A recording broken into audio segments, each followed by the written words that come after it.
What's happening, folks? Welcome back to the channel. It is starting 11 prediction time for tomorrow's huge Champions League clash against RB Leipzig at Celtic Park, and we come into it off the back of that scintillating 6-0 victory over Aberdeen at Hampden on Saturday. I thought the team were brilliant from start to finish, managed the game so well, looked like they had a real bit between their teeth to go and prove that they were the best team in the country.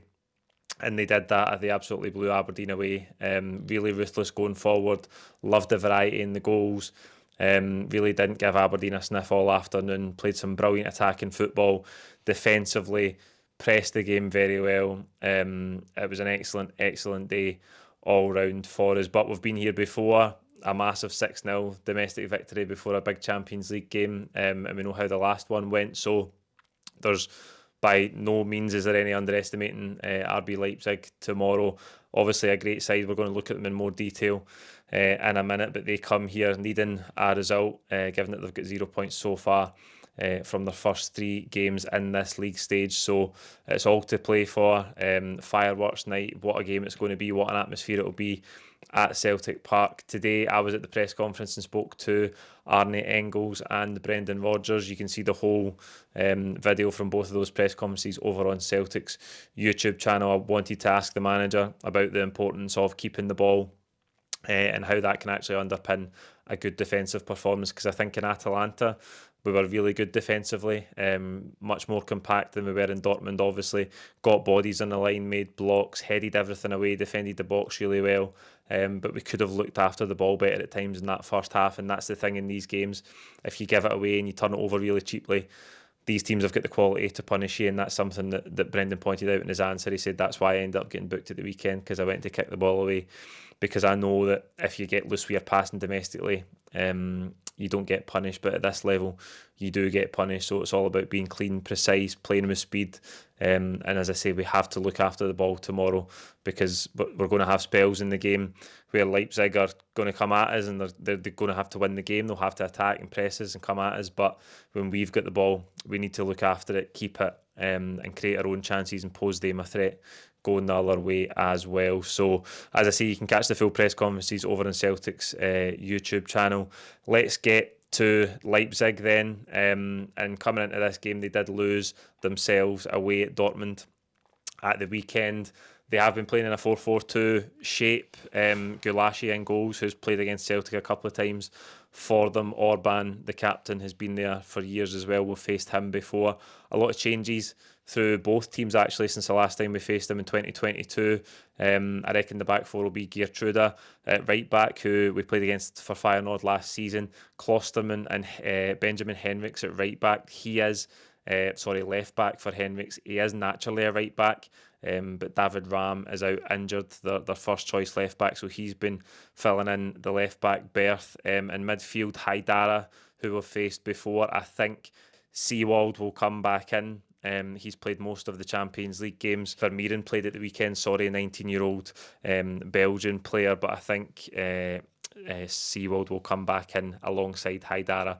And obviously the big one for them is Xavi Simons is out injured. That's a good thing for us, because he's a phenomenal player, probably their best attacking talent. He's going to miss this game. So I think it'll be Nusa on the left-hand side, probably Baumgartner on the right-hand side, and then the first choice front two of Lewis Openda, and of course Sesko up front, who is a big player for them. So they've got pace, we know how they play, they like to press the game, they've got lots of power in their team, and as I say, in those two strikers up front, they've got two different threats, both very quick. Sesko is obviously a tall player, but again technically very good, and Openda's really quick going forward as well. So they've got plenty of threats. I think with Ram out injured, and particularly with Siemens out injured, they do look on paper a less frightening side. But as I say, they've got the best defence in the Bundesliga. They are right up there at the top of that division, so we can't underestimate them. They might be out to prove a point, given that they've lost their first 3 Champions League games as well. They have to get a result. It's almost must win for them. Could that play into our hands if they need to take more risks and be more open later in the game, maybe in the second half, if we can keep in the game, and then try and exploit them in the counter-attack if they do have to open up and go for it. We'll see how that plays out, but they've got plenty of quality in that team. Listen, it helps us that Siemens is out, but off the bench they've got the likes of Campo as well, Andre Silva, Yusuf Poulsen, who's played for them for years as well. So we know their threats. We've played them a couple of times in recent years. A really big game for us. But I think if we get it right, and we're as compact as we were in Bergamo, and we carry a threat, I think we can get something from the game. And I think on the flip side for us, there's maybe not just as much pressure as there would have been had we not got a point in Bergamo. So it's all to play for. I think it's going to be a brilliant game, and I really hope we can come out with a result of some kind. That would put us in a great position. It's match day 4.